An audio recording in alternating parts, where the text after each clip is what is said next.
people in the house. One of them is Lucy, but almost no one knows who that is, and that's not been a name that's come up a crazy amount until fairly recently. There was a girl that had written into the show that I was watching because it was like a live stream apparently, but she had written in the show to be like, well, I did take a nap, I've already contacted you about this, like, who's Lucy, do you know?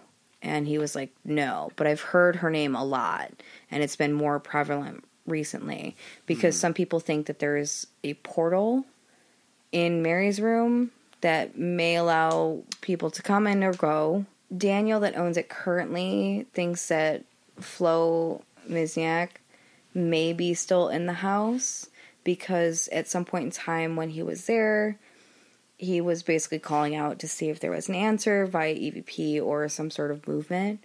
And when he asked if they were still in the house, he felt a tingling on his arm, and then from there was like, well, is it you or you? And he felt more tingling. He went upstairs with the K2 meter and had said, hey, Flo, if this is you, would you want to hold my hand up the stairs? The K2 meter continued to beep and glow the entire way up, but as soon as they reached Mary's room, she disappeared. There is a man that... This one got me a little bit. I was like, yuck.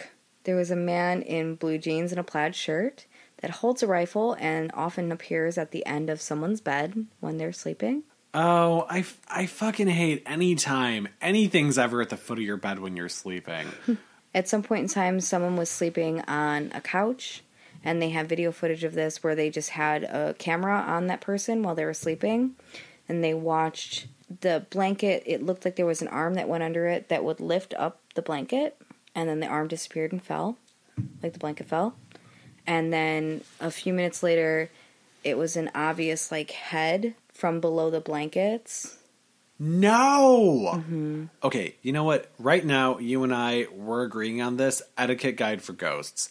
We don't fuck with people while they're sleeping. You don't stand at the foot of their bed. You don't get all up in their covers. Okay, it's rude. It's the wrong time. It's the wrong place.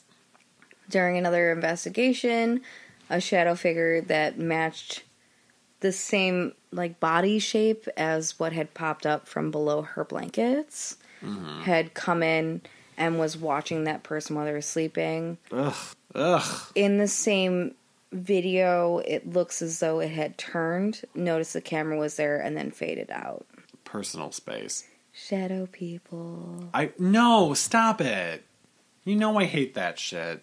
EVPs that come from the basement sometimes say, quote, I'm buried, I'm dead. In Mary's room, psychics say that there's a, quote, dark entity. I'm a little scared of this place, to be fair. I generally don't love anything non-human like that. You know, just like ghosts or whatever. Doesn't really bother me. I'm not scared of it. But like when we're talking about some demonic shit, we're talking about shadow people, I'm not into it. I'm so over it. People hear footsteps upstairs when no one's upstairs. Okay, I mean, but that's like every haunted place ever. A boy that had tried to live there earlier had tried to kill himself in a closet in the house, which is the only closet in the house. An investigator had seen a younger girl in what was considered to be a 70s outfit when he was there. It was not summer. There were no footprints. She didn't have a coat on. And he started realizing that she couldn't have possibly been there. When he recounted what she looked like, Clara said that it was Laura, her daughter. I don't know, man. That whole collector thing is sounding really valid to me. Yes. And here's the thing, too. Supposedly, when the barn was torn down and they put in the pond, people think that it may have been some sort of disturbance, and then now there's a reaction for it. People come out with scratches often, but here's where I'm like, yeah, I kind of want to go. Yeah. But I'm actually legitimately nervous about going. I mean, yeah, at this point in the story, I can understand why. Oh no, because it's gonna get worse. Oh, thank you. So it got to a point, and I was like, well, ghost adventures and ghost hunters and whatever, all of them have gone everywhere, right? What I did find was that Paranormal Lockdown had gone and stayed there. Oh, Nick and Katrina. Yeah. Yeah. Oh. And before they had gone, Nick had had a dream that there was a young girl that was like, come. Yeah. And his friend, who's a paranormal investigator, had said to him, like, Well, basically the devil shows its way, like it shows itself in any way possible. So it's like entrapping him, right? Fine. I don't really believe that thought process, but I do believe that you can find something before you go to a property. Can I expand on that? Yeah, go nuts. Really quick. So, okay, because you know how much I love mediums and how into that whole thought process I am. A lot of mediums say that before they ever enter a location, the spirits will present themselves to them before they ever get there. Oh my God, like our conversation the other day, our super secret one that we can't talk about. That was something that happened. Yeah, totally. And also, too, like Amy Allen talks about that all the time on Dead Files. And, like, I'm just all about her. They did it on the Grand Hotel. I'm all about Amy Allen. Like, I really feel like she's the real deal. But she talks about how before she'll enter a location days beforehand, like, these things will reach out to her wherever she is. So I don't always feel like it has to be, like, a non-human entity. But, like, I think that they know that you're coming before you're coming, for sure. I mean, and that's what his thought was. So he brought that up when he was there. Nick heard chanting when they were in the woods. They heard someone running at them. He pointed out that half of the forest is very green and almost on a line. The other part is completely dead, and that's the part that's closest to the house. They think that it's the dark entity, whether or not it's been perceived as a woman, is probably a he, because they keep getting a male voice that refuses to give a name and growls in the same voice, and it still comes with the same voice whether or not they catch it on recorder or a geo box. This is the worst thing for me, right? So he goes into Mary's room and he says he feels very anxious and he feels like he's being suffocated. Yeah. He feels immense sadness. Okay. And so they leave that room and he gets okay. They had noticed how many flies were in the room. They had gone back in, right? They had noticed, and when the guy was like, why are there so many flies in here? He goes, I don't know, they're always in here. Live dead, there's a ton of them in here at all times. Yeah. When they started asking questions via the recorder, they noticed that the flies were more active, but, you know, whatever. They got a woman on EVP almost the entirety of the time they were in the house. And, oh, and this is a cool thing, too. By the way, the son-in-law of Lorraine... Lorraine Warren? Yes. Lorraine Warren? Lorraine Warren was in the house, and he just calls her like, hey, Lorraine. And she's like, oh, whatever, la-da-da. Well, that's what Ryan used to do in Paranormal State. They called Lorraine, and we're like, well, and this is the way that Nick is feeling. How did you feel? Did you go into Mary's room? And she goes, yes, and it strangled me, which is the same way that he was feeling. He asked how he could fix it. She said, go to church. Yeah. Which, I guess. They heard a voice in the woods. Someone had said that a woman had come and stared at him. When he went to walk to another place in the house, he heard screaming. Someone had woken up and said that there was a woman in her room that was staring at them. Same woman. Oftentimes they felt like the house was trying to separate them. When Katrina was in the basement by herself, she heard and felt a heavy breath behind her on her. When she was in the basement, she was asking questions. She caught, quote, where's Nick, who was upstairs in the house. Yeah. When they went back to Mary's room later in the evening, he got scratched. Yeah. And he said that he felt like he was stabbed in the wrist. She went out to the woods by herself and said that she'd try to send something to him. She said, go talk. His Nick bang really loud, la-di-da.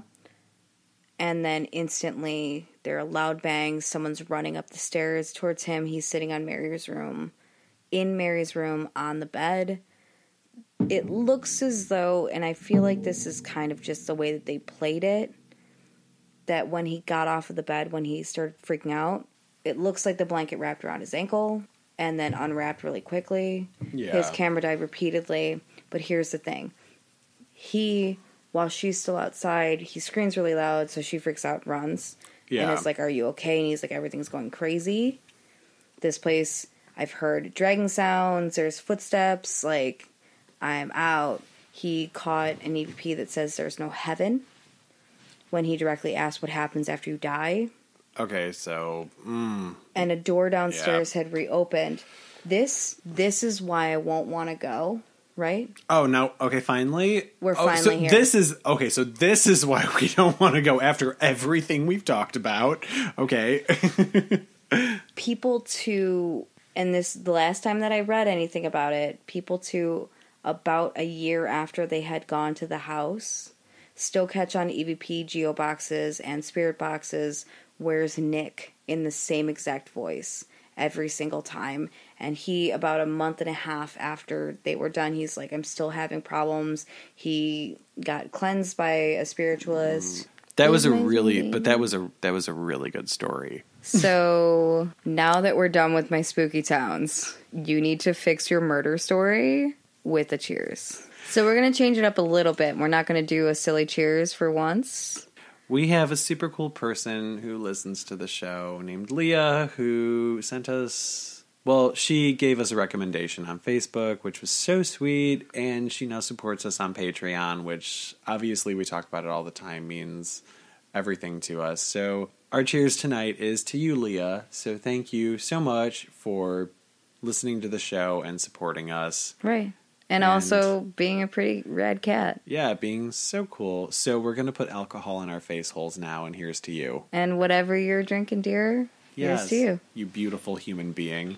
And if you'd like to be a cool cat and find us around and about, if you want to chat with us about our stories or just tell us something you think is cool or a personal story in your planet, you can get to us at shotsinthedarkpodcast@gmail.com. You can also find us on Instagram, where we are Shots in the Dark Podcast. You can find us on Facebook at Shots in the Dark Pod, but we are also on Twitter and Snapchat at Shots in the Dark P. And we desperately need people to go onto iTunes and leave us a review, hopefully 5 stars all day long. We also have a Patreon. It's not so much for us to line our pockets as it is hopefully in the future when we are able to get more of a community to support other podcasts that really need some extra boost to acquire better equipment, but also to help out the community as a whole and to be able to donate to people that deserve it or causes that deserve it. And with that being said, from both of us here at Shots in the Dark Podcast, we hope we've left you shaken. Not stirred! Yuck! Bye!